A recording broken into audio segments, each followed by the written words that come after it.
Sang Hyang Adi Budaya, Namo Buddhaya. Selamat bertemu para kalyanamita dimanapun Anda berada.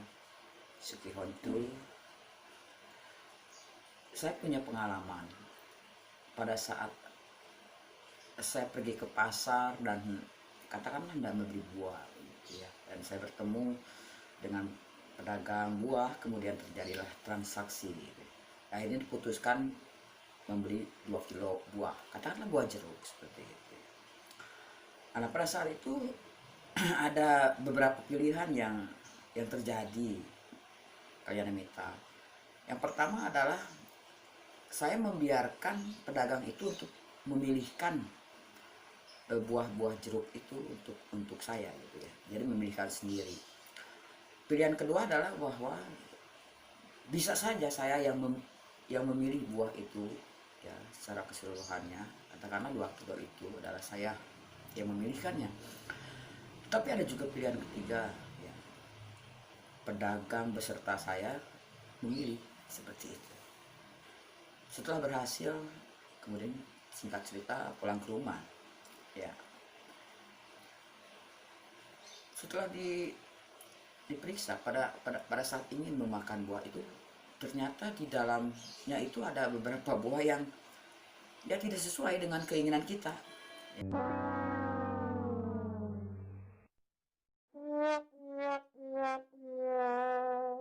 Lalu apa yang terjadi kepada pikiran kita, Bapak Ibu? Pada saat itu kita kembali mengingat kejadian tadi pagi.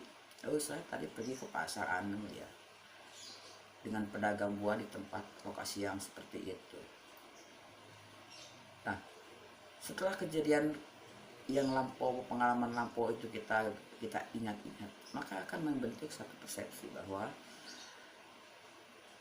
pada saat nanti saya mempunyai kesempatan untuk membeli buah lagi dan pergi ke pasar tadi, maka secara naluri seperti itu ya, katakan seperti itu, wah kita tidak ingin belanja lagi, tidak ingin beli lagi di sana karena tidak memuaskan. Jadi persepsi awal yang mengatakan bahwa buah yang didapat itu tidak sesuai dengan harapan kita. Kalau persepsi awalnya jelek, maka persepsi untuk yang muncul berikutnya pasti jelek. Padahal kita lupa bahwa pada saat itu kita bisa memilih sendiri barang-barang itu. Tetapi apa yang terjadi bahwa kesalahan itu selalu saja kita cari-cari di luar. Kita tidak menyadari bahwa oh yang salah saya, kenapa saya tidak pilih sendiri pada waktu itu. Tapi itu kerja persepsi. Dan ingatan ini akan kuat ya pada saat kita kembali ke pasar itu tadi, tentu kita tidak akan membeli lagi di tempat itu. Pasti mencari tempat yang lain. Ya. Persepsi itu adalah satu ingatan Bapak Ibu. Ya, dia mencatat ingatan kejadian-kejadian yang sudah berlalu sebagai pengalaman kehidupan. Dan kadang-kadang persepsi ini adalah hasil pemikiran kita sendiri ya. Pengembangbiakan batin kita sendiri yang tentu saja masih kita akui bahwa masih disertai dengan loba ya, keserakahan, mungkin juga di sana ada kebencian ya, sehingga kita tidak ingin membeli lagi di sana ya. Sepertinya kita benci sama pedagangnya, padahal tidak. Ini persepsi seperti itu. Dan ya itu tadi, kebodohan, delusi, orang bilang seperti itu, karena kita menganggap bahwa belanja di sana itu tidak puas gitu. Nah, persepsi kita sering seperti itu, tidak objektif melihat sesuatu fenomena kehidupan.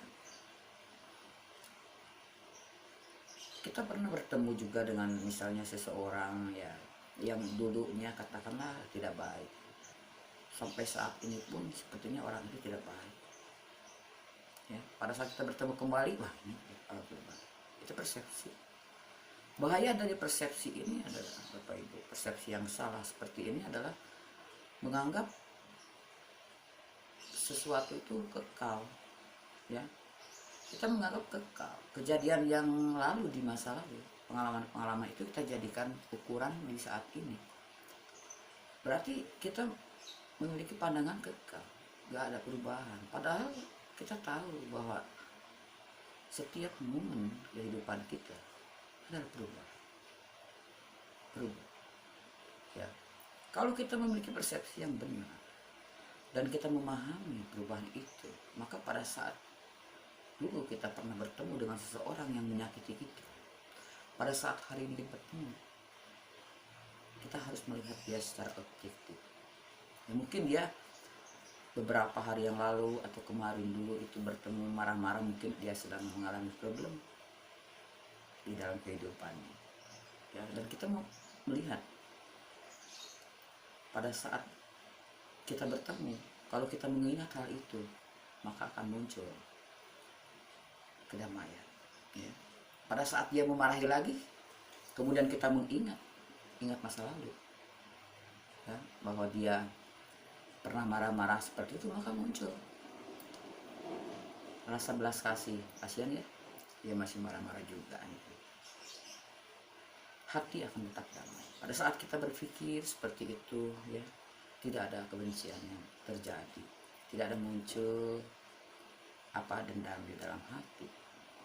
Kenapa bisa begitu? Kita mencoba membalikan persepsi yang selama ini kita anggap benar. Persepsi itu menjungkir balikan, yang tidak kekal dianggap kekal, ya, yang duka dianggap bahagia. Sekarang kita balikan pemikiran kita, membalikan persepsi itu sendiri. Contohnya seperti itu, ya. Pada saat kita bertemu dengan seseorang yang tidak menyenangkan di masa lalu, kalau kita mengingat-ingat persepsi di masa lalu, karena persepsi ini bergerak dengan cepat sekali, pengalaman-pengalaman masa lalu langsung terekam di dalam memori kita dan kita gali. Wah, orang ini tidak baik. Tapi kalau persepsi yang kita pakai adalah persepsi yang baik dan membalikan persepsi yang tidak baik, kita akan mencari celah kebaikan-kebaikan dari sisi orang tersebut. Ya, pada saat dia marah-marah kembali kepada kita, apa yang kita lakukan dengan persepsi yang baik? Kita cari kebaikan-kebaikan yang pernah dia limpahkan, diberikan pada kita. Ya, pada saat kita mendapatkan pemikiran seperti itu, Bapak Ibu, hati damai, tidak terpengaruh oleh keadaan di luar. Kita bisa mengapa? Wah, orang ini kasihan juga ya, dulu dia baik loh sama aku, sekarang dia marah-marah, mungkin besok juga dia baik lagi. Ya, kita harus melihat sesuatu itu seperti itu, tidak kekal.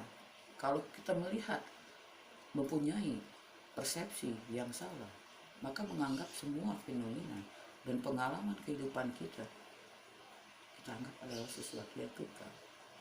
Seseorang tidak berubah, ya seperti itu saja, ya. Ada yang sifatnya pemarah, ya dari dulu pemarah, mungkin sekarang juga dia pemarah, ya. Itu adalah persepsi yang keliru. Kalau kita memahami bahwa kehidupan ini perubahan, maka persepsi itu kita rubah sedikit demi sedikit sesuai dengan pengetahuan kita, ya, dengan pengetahuan yang kita miliki. Karena itu kita sebagai umat budaya yang baik, kalian Amita, mari kita bersama belajar, ya, membaca kitab-kitab suci kita, karena di sanalah dhamma-dhamma yang bisa kita temukan. Untuk apa? Untuk kita bisa menjalani kehidupan ini dengan petunjuk-petunjuk yang diberikan oleh guru kita. Jadi kita tidak berpersepsi sendiri di dalam menjalani kehidupan. Ya, di dalam bertindak kita tidak bisa berpersepsi sendiri. Karena di sana juga ada persepsi yang muncul. Tapi persepsi yang muncul di sana adalah persepsi para guru kita. Ya, orang-orang yang telah tercerahkan. Di mana sifat dari orang tercerahkan adalah tentu saja persepsinya adalah persepsi yang benar. Seperti itu.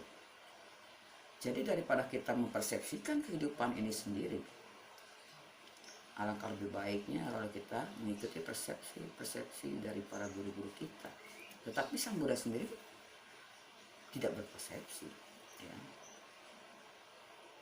Dia melihat, dia mengetahui, dan dia memahami kehidupan seperti itu. Karena pada zaman dulu, zaman Buddha Gautama itu membabarkan dhamma itu didengar oleh para biku, ya. Tidak ada seperti sekarang mencatat atau kita membaca, teman, tidak.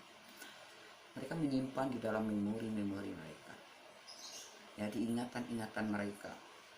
Apa yang guru kita Sang Buddha katakan, dia catat. Ditambah dengan persepsi mereka yang telah mencapai tingkat kesucian, maka persepsi mereka menjadi benar. Dan kata-kata yang muncul tadi juga adalah kata-kata yang pernah diucapkan oleh Buddha, ya, oleh guru agung kita. Tidak ada, para guru itu dia berpersepsi sendiri. Seringnya kita berpersepsi sendiri, maka kita akan sering-sering mengalami penderitaan seperti itu, Bapak Ibu. Tapi kalau kita coba belajar memahami lebih banyak kitab suci dari agama Buddha kita, maka kita akan bisa mengisi kehidupan ini dengan lebih baik lagi, ya. Tentu saja hal ini dibutuhkan pengorbanan, ya, waktu kita untuk bisa membaca, kemudian waktu untuk kita bisa mendengar, ya. Zaman sekarang enak sekali, ya, bisa melalui media sosial, ya, YouTube atau apapun itu, ya, kita bisa mendengarkan kata-kata Buddha yang disampaikan oleh para guru-guru kita, ya.